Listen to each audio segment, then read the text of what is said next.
身孕10個月的女人昏迷暈倒在河裡，喝了一肚子的水後嗆到奄奄一息。而這裡又是大山裡面，根本沒人知道，這也完全怪她的丈夫。女人身孕10個月了，即将出產，平時都還要她做家裡的各種家務活，而丈夫卻當作理所當然，認為把老婆娶回家就是為自己分擔家務的。女人也不在乎自己的身体，拼命幹，完全忽略了肚子裡的小孩。家裡的活幹完後，還要去河邊洗衣服，丈夫就在家裡做其他的。他一天到晚也是几乎没休息的，只要肯幹活就有幹不完的活，完全忘記了身上的疲惫。他洗衣服時没注意被水冲走，女人也不管水有多深就走過去捡，結果腳滑掉进水深的地方去。他現在想走出来已經不可能，只能在水裡拼命打水針扎，在山裡面也根本不会有人发现。不到1分鐘的時間就沒了動靜，而丈夫想到妻子去了大半天還沒回來，心裡也開始有點着急。但他不知道的是，妻子不會再回來。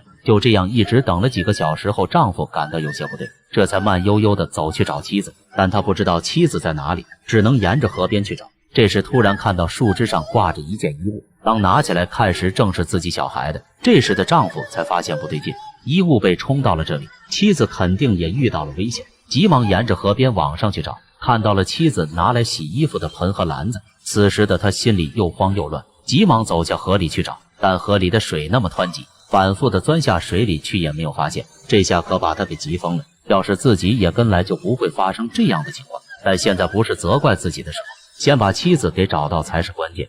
就这樣沿着河邊找下去，當找了1個小時後，丈夫終於在下游河邊看到了妻子。但看到妻子昏迷不醒，也是萬分着急。丈夫把妻子扶起來抱在懷裡，大聲痛哭。但這一切都晚了，或許是女人命的。女人有了一點反應，但是泡在水裡太久了，身上一直在發抖。兩人緊緊擁抱在一起。丈夫現在也恨不得出事的是自己，但現在重要的還是先把妻子帶回家去，不然就真的冻壞身子了。由于妻子在水裡泡了太長的時間，妻子走路也变得非常困难，差不多走了半個小時才走到家裡。知道妻子身上冷，丈夫也立即拿來被子給她蓋。也好在這次發現的早一點，要是再晚一點，或許就真的涼了。